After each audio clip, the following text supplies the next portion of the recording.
오늘 하나님께서 주시는 말씀입니다. 에베소서 4장 11절에서 15절입니다. Ephesians chapter 4 verse 11 through 15. 제가 봉독하겠습니다. 그가 어떤 사람은 사도로, 어떤 사람은 선지자로, 어떤 사람은 복음 전하는 자로, 어떤 사람은 목사와 교사로 삼으셨으니 이는 성도를 온전케 하여 봉사의 일을 하게 하며 그리스도의 몸을 세우려 하심이라. 우리가 다 하나님의 아들을 믿는 것과 아는 일에 하나가 되어 온전한 사람을 이루어 그리스도의 장성한 분량이 충만한 데 이르리니 이는 우리가 이제부터 어린아이가 되지 아니하여 사람의 속임수와 간사한 유혹에 빠져 온갖 교훈의 풍조에 밀려 요동하지 않게 하려 함이라. 오직 사랑 안에서 참된 것을 하여 범사에 그에게까지 자랄지라. 그는 머리니 곧 그리스도라. 아멘.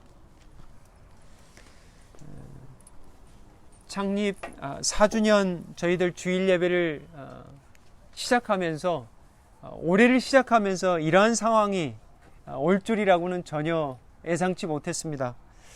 마스크 쓰고 예배 드릴 거라고는 전혀 생각하지 못했습니다. 하지만 이러한 상황에서도 하나님께서 예배를 받으시며 또 성도들을 통해서 영광 받으실 줄 믿습니다. 오늘 잠시 베드로전서 강해는 쉬고요. 에베소서 옥중서신 잠시 말씀을 받습니다. 오늘 본문 11절을 보시면 그가 어떤 사람은 사도로, 어떤 사람은 선지자로, 어떤 사람은 복음 전하는 자로, 어떤 사람은 목사와 교사로 삼으셨다라는 말씀이 있습니다. 여기서 그는 누구냐면 바로 예수 그리스도입니다. 그런데 예수님께서 이 땅에 육신을 가지고 오시고 우리를 속죄하시고 구속하시고 3일 만에 부활하시고 성경대로 다시 살아나셔서 40일 만에 다시 올라가셨는데 그 말씀을 하시는 거예요. 사도 바울이. 그런데 예수님이 계속해서 교회를 세우시고 교회를 지키시고 교회를 통해서 영광 받으시는데 주님께서 이러한 지도자를 삼으셨다라는 말씀이 바로 이 대목입니다. 그래서 예수님이 어떤 사람은 사도로, 어떤 사람은 선지자로, 어떤 사람은 전도자로, 어떤 사람은 목사와 교사로 삼으셨다라는 말씀이에요. 여기서 한 가지 우리가 깨달을 것은 뭐냐면 그건 예수님의 주권입니다. 왜 내가 사도입니까? 왜 내가 복음 전한 자입니까? 왜 나를 목사로 세우셨나요? 이거는 예수님이 삼으신 거예요. 다시 말해서 교회도 여러 가지 직분이 있습니다. 장로가 있고 권사가 있고 집사님이 있습니다. 우열의 관계, 높고 낮음의 관계가 아닙니다. 하나님께서 삼으신 거예요. 교회를 위해서, 교회를 섬기라고.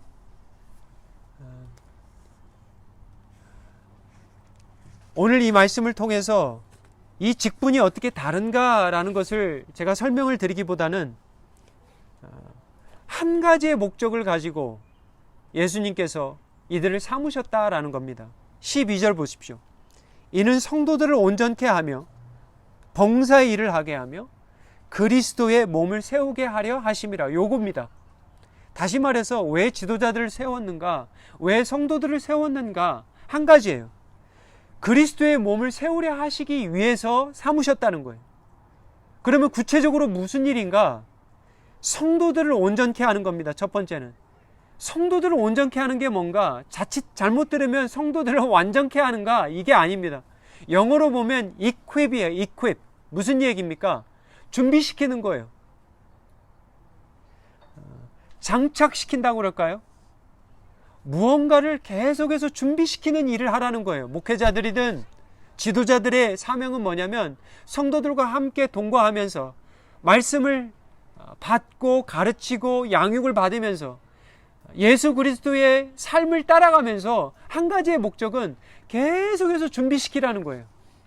하나님 나라 위해서, 하나님의 그리스도의 몸된 교회를 세우기 위해서 준비시키라는 거죠. 세상에서도 굉장한 많은 훈련이 있습니다. 교회도 마찬가지죠. 두 번째는 봉사 일을 하라는 거예요. 섬기라는 거죠.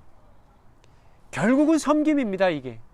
그런데 이게 자연스럽게 되는 거예요. 하나님의 은혜를 받으면 이게 안 섬길래 안 섬길 수가 없는 지경에 이릅니다. 반대로 섬기세요, 섬기세요 해도 은혜를 입지 않으면 섬길 수가 없는 게 교회입니다. 여러분의 일터도 마찬가지고요. 가정도 마찬가지고요. 자녀들을 섬길 때, 부모를 섬길 때 은혜가 있으면 얼마든지 섬기잖아요. 그 힘들어도 자녀 키우는 게 그렇게 어렵지가 않습니다. 부모를 공양하는 것, 부모를 섬기는 것도 마찬가지죠. 그러니까 성삼위 하나님의 은혜를 받으면 우리가 교회를 섬기는 것 때로는 버겁고 힘들지만 이것이 은혜로 감당할 수 있다는 것이죠. 4주년이 됐는데 교회를 한번 돌아볼 필요가 있다는 것이죠. 저 스스로가 한번 돌아봐야 된다는 것이죠. 교회 리더십뿐만 아니라 무슨 질문이냐면 교회가 준비하고 있는가? 섬기려 하고 있는가? 이게 건강한 척도입니다, 사실은. 양육을 받고 양육을 하고 결국은 섬기는 자로 세상에 나아가서도 참 나는 믿지 않는데 저 이웃을 보니까 참 믿는 사람 같다. 저분은 장로라 하는데 저분은 진사 집사라고 하는데 권사님이라고 하는데 내가 볼 때 나는 예수를 믿지 않는 사람인데 저분 보면 도전이 된다. 참 섬기려 하는구나. 사랑이 많구나. 마음이 넉넉하구나. 세상이 어떻게 예수를 알겠습니까? 단순한 거예요. 우리의 삶이에요. 말 한마디. 교회가 전에는 주전, 주후로 나눴잖아요. 그런데 지금은 이제 팬데믹 이전과 팬데믹 이후로 나누고자 합니다. 사람들이 그래요. 그런데 전보다 이제 자주 많이 만나지 못해요. 만나더라도 이렇게 편안하게 우리 주은의 인사법처럼 껴안지도 못하고 그러죠. 이제 집에 문을 확 이렇게 열고 전과 같이 성경 공부도 하고 이런 시대가 좀 지났어요. 이제는 다시 돌아갈 수는 있겠지만 좀 시간이 걸릴 것 같습니다. 함께 찬양하고 함께 기도하고 함께 만나고 함께 교제하는 것이 예전과 같지 않습니다. 그런데 본질은 똑같아요. 상황은 달라졌지만 본질은 똑같다라는 거예요. 교회는 계속해서 양육시켜야 되고요. 계속해서 준비시켜야 되고요. 그리고 성도는 받아야 되고요. 훈련 받아야 되고요. 전과 같이 훈련을 교회에서 하지 못하지만 이제 개인적으로 들어가서 주님과 함께 훈련하는 시간이 있어야 되고요. 말씀 묵상 시간이 늘어나야 되고요. 기도하는 시간이 더욱더 늘어나야 되고요. 그렇지 않으면 뒤처집니다. 그렇지 않으면 우리의 마음이 강팍해지기 쉬워요. 교회를 바라보면서 우리 교회뿐만이 아니라 세상에 있는 코로나에 지금 속해 있는 이런 것을 지나가고 있는 많은 교회들을 바라볼 때 제가 염려하는 부분이 하나가 있습니다. 성도들이 설교를 쫓아가지 않았으면 좋겠다라는 마음이 드는 거예요. 이 말은 오해하지 마십시오. 지역의 로컬 교회들의 멤버십이 약해질 수 있는 시기가 바로 이때입니다. 이제 왜냐하면 온라인 들어가면 얼마든지 이제 말씀 듣고 있고요. 얼마든지 좋은 찬양 드릴 수 있고요. 그런데 염려스러운 건 뭐냐면 멤버십이 없어진다는 거예요. 이제는 이 얘기 무슨 말인지 아시죠? 목회자를 몰라도 상관없습니다. 성도들을 몰라도 상관없어요. 이제는 그런 시대가 와버렸어요. 말씀이 좋고 찬양이 좋은 교회로 이제 찾아가는 시대가 바로 이 시대가 되어버린 거예요. 그러면서 로컬 처치, 이런 지역교회를 섬기는 이 목회자뿐만 아니라 성도들의 입장에서는 기도해야 될 게, 그렇게 되면 지교회들, 로컬 처치들이 굉장히 약해집니다. 그래서 제가 여러분들 부탁드리고 싶은 것은 지교회들 온라인 말씀 통해서 은혜를 받는 건 좋습니다. 하지만 지교회들이 약해지지 않도록, 여러분 아시잖아요. LA에 얼마나 많은 50명 미만인 교회가 거의 80% 이상입니다. 100명 미만인 교회는 90% 이상이에요. 그렇게 생각하시면 됩니다. 그러면 그런 교회들 어떻게 이러한 것을 극복할 수 있을까? 결국은 본질로 돌아가는 거예요. 이럴 때 교회를 더욱더 어떻게 섬길 수 있을까? 내가 어떻게 지교회를 섬길 수 있을까? 내 믿음을 어떻게 더 성장시킬 수 있을까? 교회가 하나 되는 것 참 쉽지가 않습니다. 그런데 본문 13절에 가보면 이런 말씀이 있습니다. 우리가 다 하나님의 아들을 믿는 것과 아는 일에 하나가 되라. 그러니까 우리의 출신 다 다르잖아요. 지역도 다르잖아요. 참 우리 한국 이렇게 쥐꼬리만한 나라에서도 지역들이 있어요. 출신들이 있습니다. 그런데 에베소에 있는 성도들도 마찬가지예요. 유대인들도 있고요. 이방인들도 있고 로마인들도 있고 학벌도 다르고 심지어는 그 당시에는 주인과 종이 있었어요. 그러니까 밖에 나가면 주인과 종인데 교회에 오면 다 성도예요. 얼마나 껄끄럽겠어요. 내가 밖에 나가면 주인인데. 그런데 교회 안에서는 하나라는 거예요.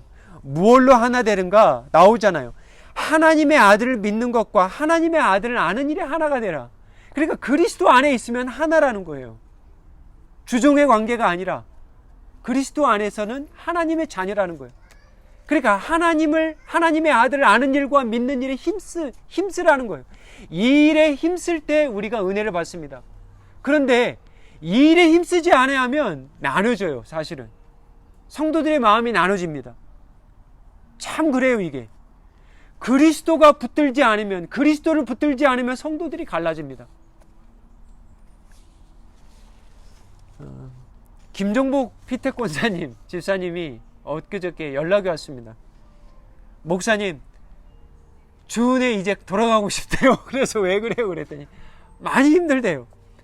자기가 한국에 와보니까 주은혜 성도들이 천사들이래요. 천사들. 그 말이 어떤 말인지는 여러분들이 한번 해석해 보세요. 제가 그랬습니다. 맞아요. 집사님, 주은혜 성도들이 참 천사들이에요. 그런데 여기까지 올 때 성도들의 헌신과 용서와 진짜 허물을 덮음과 참아줌과 인내함이 있었기 때문에 그런 권사님이 한국에 갔을 때 주은혜를 바라볼 때 천사들이에요. 그런 말을 하지 않았겠는가? 은혜죠. 그리스도로 하나가 되니까, 그리스도의 장성한 믿음의 분량을 쫓아가니까 교회가 지금까지 이렇게 하나님께서 지켜주지 않았나. 참 우리 교회 생각할 때요, 여기까지 4년을 보통 그러거든요. 교회가 개척이 되고 3년 넘기가 어렵다고 그럽니다. 그거는 다 아는 사실이에요. 2년 3년을 넘기기가 쉽지 않아요. 감사한 것은 하나님의 은혜로 성도들의 헌신으로 교회를 섬기고자 하는 그런 마음이 있기에 4년을 맞이한 것 같습니다. 제가 주중 수요일에 참 은혜를 받습니다. 8학년 되시는 김영수 집사님, 김철혜 권사님 8학년이신데 오세요. 7학년도 오십니다. 원유광 집사님, 신지훈 권사님 열심히세요. 시작할 때 같이 우리 수요 성경 공부, 물론 제가 이 말을 드리는 건 사정이 있어서 못 오시는 분들 지금 제가 책망하라는 뜻이 아니에요. 감사하다는 거예요. 제가 수요일날 딱 켰는데 단 한 분도 안 올 수 있다라는 생각을 항상 해요, 마음에. 근데 지금까지 그래도 성도들이 마음적으로, 때로는 매주가 아니더라도 참석하지 못해도 마음이라도 이렇게 교회를 사랑하는 마음이 있기에 저도 힘이 나요. 감사해요. 예수 그리스도를 믿는 일과 아는 일이 없다면 이건 교회가 아닙니다. 사실 그렇죠. 그냥 소셜 클럽이에요. 그러니까 저도 성도들도 항상 중심이 되는 건 뭐냐, 하나님의 아들을 믿는 일과 하나님의 아들을 아는 일과 그 사랑으로 섬겨야 되는 일에 늘 이 본질에 집중할 때 교회가 흩어지지 않거든요.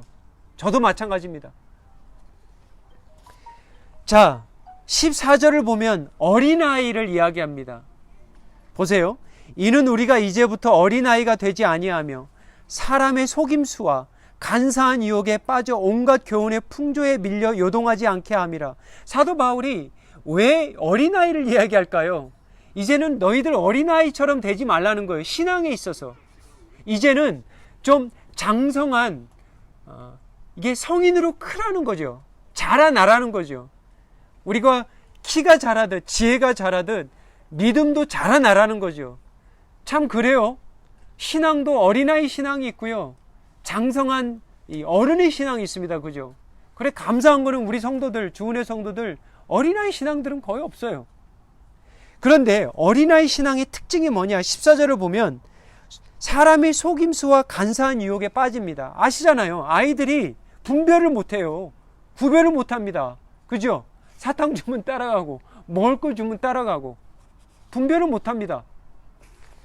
순진하다는 거죠. 그 다음은 뭐냐면 온갖 교훈의 풍조에 밀려 요동합니다. 이게 어린아이의 신앙이라는 거예요.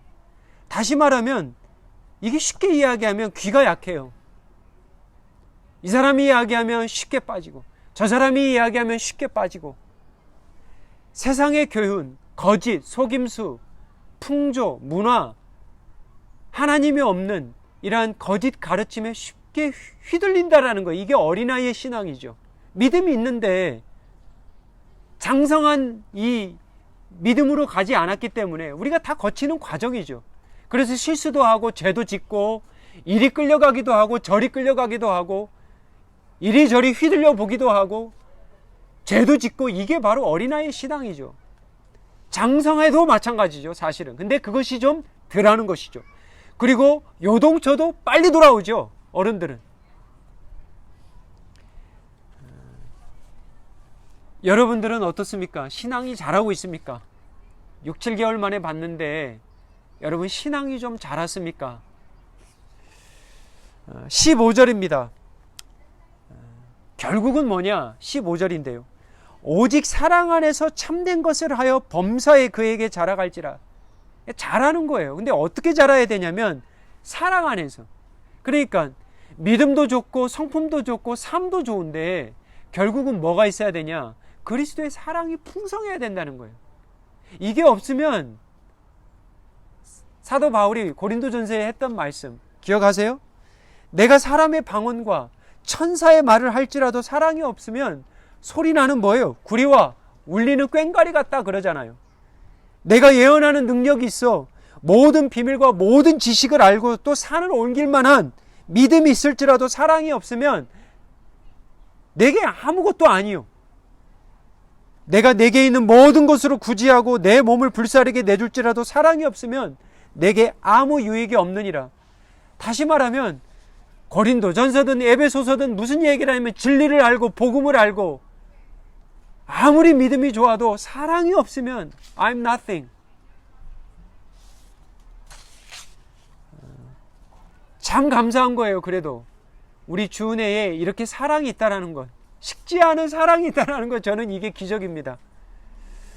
창립 4주년을 맞으면서 잠깐 몇 가지 비전 나눌게요. 고아와 과부와 나그네 섬기는 일은 계속하기를 원합니다. 멕시코 고아원과 재활원, 어린 자녀 섬기는 것 계속하기를 원하고요. 그리고 바이블 타임이 굉장히 중요한 건데 이게 문서 선교입니다. 성경을 보급시키는 거예요. 그래서 바이블 타임하고 계속해서 말씀을 이 땅 끝까지 전하는 일은 우리 교회의 사명이다.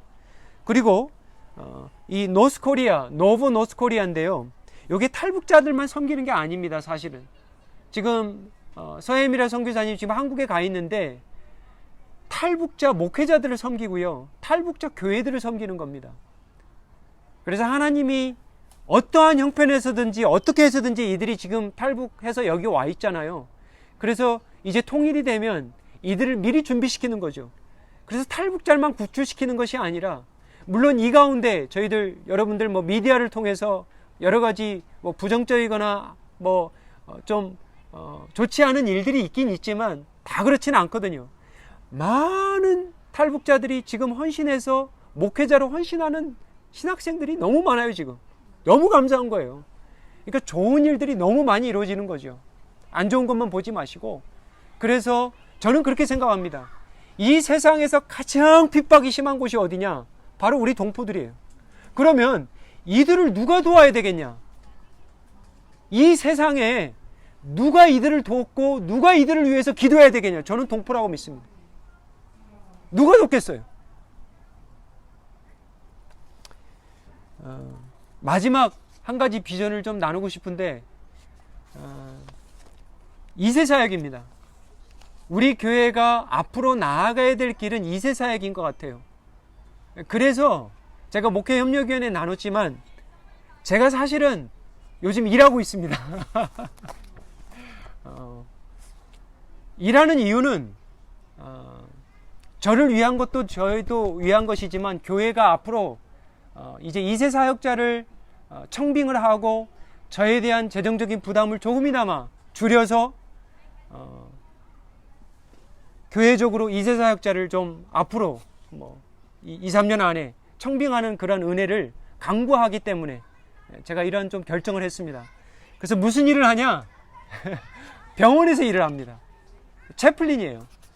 그래서 저희 동네에 사는 그 동네에 있는 포모나 밸리 하스피럴 메디컬 센터에서 일을 합니다. 지금은 보수를 받지 못해요. 왜냐하면 인턴이니까. 근데 이런 인턴 자리가 있다는 게 감사하고요. 그래서 하는 일은 무슨 일이냐면 환자들을 섬기는 겁니다. 여러분, 지금 병원에 가면, 여기 와서 그렇지 병원에 가면 이거는 생명과 죽음을 넘나드는 일을 매일 보고 있어요. 한번 몇 가지 예를 들어볼게요. 엊그저께는 생명이 태어났는데 바로 죽는 아이를 보고 같이 기도하고 있었어요. 지난 목요일에는 아침 7시에 부부가 똑같이 차를 타고 가다가 사고 나가지고 결국은 와 있는데 남편은 많이 다쳤죠. 근데 아내는 깨어나지를 못하고 바로 돌아가셨습니다. 그러한 일들을 매일 보고 지금 있는 거예요. 근데 참 저에게 많은 도전이 됩니다. 하루하루 살아간다는 게 이렇게 참 축복이구나 라는 걸 매일 깨닫고요. 그래서 목회자로서 이 시대의 팬데믹 시대에 좀 할 수 있는 게 무엇일까 기도하면서 찾다가 요즘은 가족들도 방문이 안 돼요, 병원에. 그러면 성도들이 있지만 성도들이 아닌 성도들이 있죠. 근데 환자들이 아무도 없는 거예요. 찾아오는 사람이 없어요. 그럼 누구밖에 없냐면 채플린밖에 없습니다. 그러고 가잖아요. 얼마나 환영해 주는지 몰라요. 자기가 그래요. 수술을 하고 그 고통 5일, 6일, 일주일 돼도 한 사람이 없다는 거예요. 아내와 남편과 만나도 화상으로만 만나요. 특별한 일이 아니고서는 만날 수가 없습니다. 들어오질 못해요. 근데 참 감사한 것은 하나님이 이때 보내주셔서 참 부지런히 섬기고 있습니다. 그래서 때가 되면 보수도 받는 은혜를 간구하고 있습니다. 그게 저를 위하고 지역을 위하고 교회를 위하는 일이 아닐까. 2세 사역자를 우리가 섬기려면 재정적으로도 좀 뒷받침이 돼야 되거든요. 근데 성도님들 어렵잖아요. 그러면 제가 좀 준비해야 되지 않겠나. 그런 기도를 가지고 준비하고 있습니다. 그래서 성도님들 이해해 주실 것은 제가 1년 동안 좀 인텐시브로 봤습니다. 그래서 때로는 전보다 더 이렇게 신경을 쓰지 못할지라도 그런 건 아니겠지만 마음적으로는 더 많이 다가 있죠. 하지만 이해해 주시고 기도해 주시고 그래서 말씀을 맺습니다. 농장에서 두 형제가 일을 하고 있는데 하늘에 비행기가 이렇게 가로지르는 비행기가 있었습니다. 근데 여러분 보시면 알겠지만 이렇게 글씨 쓰고 다니는 비행기 있잖아요. 그걸 뭐라 그래요? 근데 이 비행기가 글을 쓰고 가는데 영어로 GP로 한 거예요. GP. 영어 아시잖아요. GP. 근데 두 형제가, 한 형제는 그걸 뭘로 받았냐면 Go preach. 가서 말씀을 전하라. 이렇게 받은 거예요. 그게 빌리그램 목사입니다. 그 브라더는 다르게 받았어요. 어떻게 받았냐면 Go plow. 그 무슨 얘기냐면 가서 경작하라. 이렇게 받았습니다. 그래서 낙농업을 했어요. 참 이상하죠? 똑같은 집인데 어떤 사람은 목회자가 되고 전도자가 되고 어떤 사람은 낙농업의 사업을 했습니다. 사랑하는 성도님 여러분, 말씀을 어떻게 받는지 그건 하나님과 저와 여러분의 관계예요. 오늘도 말씀을 나누고 4주년을 돌아보면서 교회 비전을 잠시 나눴습니다. 사명과 꿈과 비전이 있으면 교회는 꿈틀거립니다. 그런데 이런 비전과 사명이 없으면 왜 교회를 다녀야 되는지, 왜 섬겨야 되는지 목적이 분명하지 않으면 쉽게 흔들립니다. 목회자도 마찬가지예요. 저도 왜 주은혜를 섬겨야 되는지, 왜 주은혜 교회에 있어야 되는지, 이러한 분명한 사명이 없는 이상 목회자도 흔들려요. 그렇지만 이러한 고아와 과부와 나그네와 이러한 통일을 준비하며, 그리고 2세 사역을 위해서 우리가 살고 있는 이 지역에 진짜 한번 영향력 미치고, 우리가 죽더라도 교회가 남아있고, 그리고 이 지역에 얼마나 믿지 않는 청장년들이 많아요. 2세들, 국제결혼한 분, 여러분들 자녀들, 이들을 깨울 수 있는 건 저로서는 안 돼요. 2세 사역자가 있어야 돼요. 헌신한 자들, 그리고 그 지역을 품을 수 있는 자들, 그러한 사람들이 헌신할 수 있도록 함께 기도하시고 그런 꿈을 갖고 나아갔으면 좋겠습니다. 기도하겠습니다. 하나님 아버지, 우리 사랑하는 성도들과 함께 지난 4년을 돌아보며 이제 앞으로 또 1년 4년을 내다봅니다. 아무리 우리가 계획을 할지라도 주님이 함께 하시지 않으면 교회는 세워지지 않습니다. 주님 사무시되 주님을 믿는 일과 아는 일에 더욱더 하나 되게 하시고, 오직 주의 사랑 안에서 이 일을 감당하는 저희들 되게 하여 주시옵소서. 우리들의 마음에 더욱더 하나님, 이 사명의 이 뜨거움이 식어지지 않도록 이 한 교회를 통해서 하나님 크게 영광 받으시고, 이 지역에는 주님을 알지 못하고 방황하고 시험받은 많은 우리 자녀들, 청장년들, 다른 문화권에 있는 이 젊은이들을 깨울 수 있는 그러한 은혜를 우리 교회가 감당케 하여 주시옵소서. 감사드리며 예수님의 이름으로 기도하옵나이다. 아멘.